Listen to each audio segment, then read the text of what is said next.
Hello everyone, welcome to my channel market movers. अभी Nifty और bank Nifty का कल के लिए एनालिसिस देख लेते हैं। तो निफ्टी का अगर हम एक बार डेली चार्ट देखेंगे तो आज निफ्टी ने काफ़ी बड़ा गैप अप दिया था। 16,757 का हाई बनाया था और वहाँ से हमको एक लास्ट में सेलिंग आते हुए देखने को मिली थी। देखिए 16,000 जो 800 का लेवल है काफ़ी स्ट्रॉन्ग रेजिस्टेंस है। जब तक इसके ऊपर क्लोजिंग हमको नहीं मिलती है तब तक हम थोड़ा सा एग्रेसिवली पोजिशनली बाइंग अवॉइड ही करेंगे। और दूसरी बात ये है, कभी भी इंडेक्स वन साइडेड मूव देता है। मान लीजिए ये 3 बार से कंटिन्यूसली हमको एक अपसाइड दिख रहा है और कल भी अगर हमको ये अपसाइड मूव दिख जाता है तब भी मैं थोड़ा सा बाइंग के लिए कंफर्टेबल नहीं हूँगा, क्योंकि कभी भी मार्केट वन साइडेड अगर मूव करता है तो वो सस्टेन नहीं करता है ज़्यादा देर तक। तो इसीलिए अगर कल भी मेरे को इस तरीके का गैप अप मिल जाता है और कल इसके ऊपर क्लोजिंग भी मिल जाती है तब भी मैं वहाँ पर अपनी पोजिशनली बाइंग करने में थोड़ा सा इंटरेस्टेड नहीं होगा। मेरे लिए सबसे बेस्ट सिनेरियो यही होगा कि मार्केट यहाँ से थोड़ा सा डिप ले, नीचे जाए करीब करीब यहाँ तक 16,200 के आसपास और वहाँ से रिवर्स होकर यहाँ पे कुछ टाइम स्पेंड करके अगर ब्रेकआउट देता है तो वो मेरे लिए ब्रेकआउट सस्टेनेबल होगा और वहाँ पे मैं थोड़ा सा अगर पोजिशनल बाइंग करना चाहूँगा तो वो मेरे लिए ज़्यादा एरिया ऑफ इंटरेस्ट तभी होगा। अदरवाइज़ वन साइडेड मूव में मैं थोड़ा सा इंटरेस्टेड कम रहूँगा। तो ये प्रोबेबिलिटी अगर बनती है तभी हमारे लिए पोजिशनल बाइंग ज़्यादा एडवाइजेबल होगी। अभी हम लोग इंट्राडे में मूव देख लेते हैं 15 मिनट्स के चार्ट पे। तो इंट्राडे का अगर निफ्टी का चार्ट देखेंगे तो यहाँ पर एक आखिरी कुछ 1-2 घंटे पहले यहाँ पर ब्रेकडाउन आया था। काफ़ी टाइम तक निफ्टी ने गैप अप होने के बाद ये सस्टेन हुआ। काफ़ी टाइम स्पेंड करने के बाद आखिरी में करीब 2 बजे के आसपास यहाँ पर ब्रेकडाउन देखने को मिला था और वहीं से निफ्टी ने अभी रीटेस्ट किया है और उसी के आसपास हमको क्लोजिंग आते हुए देखने को मिली है। सो अभी हमारा कल का क्या व्यू होना चाहिए? देखिए अभी कल का क्यों अगर इधर देखेंगे तो एक ट्रेंड लाइन जा रही है और नीचे की तरफ ये गैप पेंडिंग भी है और अभी SGX जो है करीब 100 पॉइंट्स डाउन दिखा रहा है। तो अगर मार्केट नीचे खुलता है या मान लीजिए इसी क्लोजिंग प्राइस के आसपास ही खुलता है जो कि आज की 16,594 है, उसी के आसपास खुलता है और खुलते ही 540 का लेवल ब्रेक कर देता है तो हम यहाँ पर अपनी सेलिंग की पोजीशन बना सकते हैं 16,440 के आसपास के टारगेट और दूसरा टारगेट हमारा 16,400 के टारगेट्स हो सकते हैं। जो सेफ प्लेयर हैं वो थोड़ा सा 15 मिनट्स का वेट कर सकते हैं। जब तक अगर हमें कोई 15 मिनट्स की कैंडल इसके नीचे क्लोजिंग मिल जाती है तो उसके लो के ब्रीच होने पर ही हम सेल कर सकते हैं। हमारा टारगेट यही होगा 16,450 के आसपास और दूसरा टारगेट 16,400 के आसपास होगा। अब मान लीजिए गैप डाउन होता है तो गैप डाउन में हमारा सिनेरियो यही होगा कि गैप डाउन होता है तो जो एग्रेसिव ट्रेडर हैं वो गैप डाउन होने के बाद उसका लो जैसे ही टूटता है उस कैंडल का 5 मिनट या 15 मिनट जो भी आप कैंडल टाइम फ्रेम फॉलो करते हैं उसका लो अगर ब्रीच हो जाता है तो आप तुरंत सेल कर सकते हैं। हमारा जो टारगेट होगा ये गैप फिलिंग का ही टारगेट होगा। देखिए इसके नीचे का टारगेट अभी मत रखिएगा। जब तक ये गैप फिलिंग का टारगेट होने के बाद नीचे अगर सस्टेन करने लगता है तभी हम फिर और सेल की पोजीशन बनाएंगे। नहीं तो अगर कहीं भी खुलता है और आप तुरंत अगर सेल कर रहे हैं तो आपका जो टारगेट होना चाहिए गैप फिलिंग का ही होना चाहिए, जो कि एग्जैक्ट मैं एक लेवल बता देता हूँ क्योंकि कल जो हमारी क्लोजिंग हुई थी वो करीब हुई थी 16,345। तो आप अगर गैप डाउन होता है और अगर आप उस गैप डाउन को चेस करते हो तो आपका टारगेट 16,350 के आसपास होना चाहिए।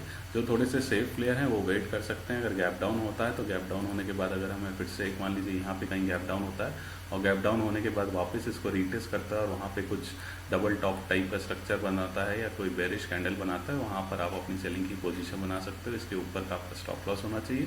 टारगेट आपका सेम यही होना चाहिए 16,450 के आसपास और दूसरा टारगेट 16,350 से 400 के आसपास होना चाहिए। गैप अप होता है तो देखिए गैप अप में थोड़ा सा वेट एंड वॉच ही करूँगा यहाँ पर जब तक हमको कोई ग्रीन कैंडल नहीं मिल जाती है इस जोन के ऊपर 16,600 के आसपास। इस जोन के ऊपर कोई हमको ग्रीन कैंडल जब तक नहीं मिल जाती है मैं थोड़ा सा बाइंग की पोजीशन अवॉइड ही करूँगा। अगर हमें कोई ग्रीन की कैंडल इसके ऊपर सक्सेसफुली क्लोजिंग दे देती है तो फिर मैं अपना डे हाई के टारगेट्स के साथ इसमें अपनी बाइंग की पोजीशन बना सकता हूँ। तो ये निफ्टी का व्यू है। और देखिए मैं टेलीग्राम चैनल पे काफ़ी अपडेट देता रहता हूँ, कॉल्स भी डालता हूँ, कुछ चार्ट्स भी डालता हूँ। कल हमने हिंडाल्को का भी चार्ट डाला था और हिंडाल्को का अगर आप देखेंगे तो हमारे हिसाब से जो लेवल था 572 का वो अचीव हो गया था जबकि मार्केट काफ़ी ग्रीन था। तो देखिए यही प्राइस एक्शन इंपॉर्टेंट होता है इरिस्पेक्टिव ऑफ मार्केट कहाँ जा रहा है कहाँ नहीं जा रहा है। लेकिन अगर हमें अपने प्राइस एक्शन के हिसाब से चार्ट पे बेरिश व्यू दिख रहा है और मार्केट ग्रीन है तब भी प्रोबेबिलिटी काफ़ी स्ट्रांग होती है कि हमारे हिसाब से ही मूवमेंट आने के चांसेस ज़्यादा हो जाते हैं। और उसके बाद मैंने आज एशियन पेंट का भी इंट्राडे में सेल दिया था, जबकि मार्केट आज ग्रीन था। फिर बाद में बैंक निफ्टी का भी सेल दिया था। सो इस तरीके के कॉल्स इंट्राडे के और पोजिशनल इंडेक्स और इक्विटी के मैं पेड ग्रुप में भी बहुत देता हूँ। सो अगर आप लोगों को पेड ग्रुप में ज्वाइन करनी है तो आप मेरे को व्हाट्सएप कर सकते हो मेरे नंबर पे। और अगर किसी को वेव ऑफ चाहिए मेरे पेड ग्रुप में तो आप मेरे रेफरल अकाउंट से नीचे दिए गए डीमैट कंपनीज़ में अपने अकाउंट खोल सकते हो। स्टॉक्स कार्ट है, एंजल ब्रोकिंग है, और आप स्टॉक्स में अकाउंट खोल के आप उसमें भी ज्वाइन करके आप मेरे साथ पेड ग्रुप में ज्वाइन हो सकते हो। सो अभी अगर हम बैंक निफ्टी का चार्ट देखते हैं तो बैंक निफ्टी का भी एक बार डेली चार्ट चेक कर लेते हैं।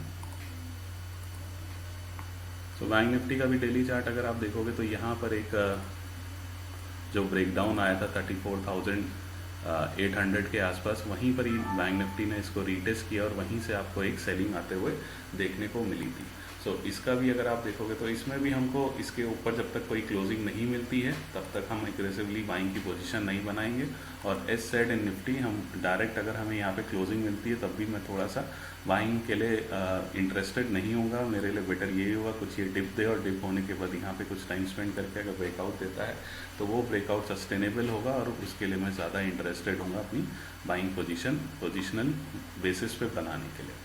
सो अभी एक इंट्राडे का चार्ट देख लेते हैं। इंट्राडे का भी अगर आप चार्ट देखते हैं तो बैंक निफ्टी ने डे गैप अप हुआ, गैप अप होने के बाद काफ़ी टाइम स्पेंड किया एक रेंज के अंदर और फिर वहाँ से हमको एक ब्रेकडाउन आते हुए दिखा था। सो अगर आप देखोगे तो यहाँ पे काफ़ी टाइम बैंक निफ्टी ने टाइम स्पेंड किया था, लास्ट के करीब 2 बजे से लेकर 3.5 डेढ़ घंटे तक इसी जोन में टाइम स्पेंड किया था।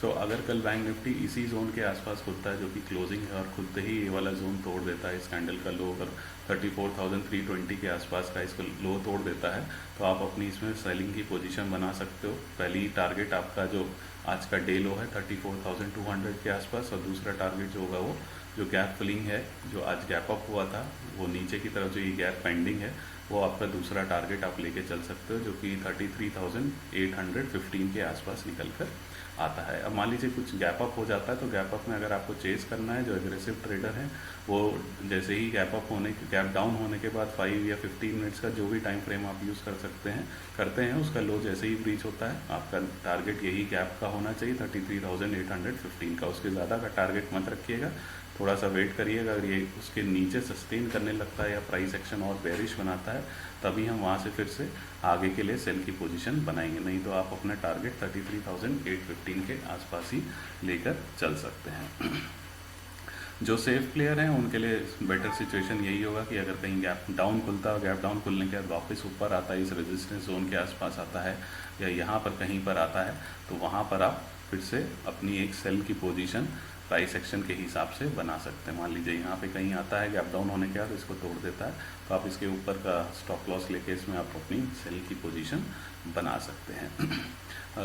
बाइंग के लिए मैं इंटरेस्टेड तभी होऊंगा जब इस जोन को ये कोई ग्रीन कैंडल बना के क्लोजिंग देगा, दैट इज़ 34,800 के ऊपर कोई 15 मिनट्स की कैंडल क्लोजिंग देगा तभी मैं अपनी बाइंग की पोजीशन बनाऊंगा और हमारा डे हाई का टारगेट निकल कर आता है।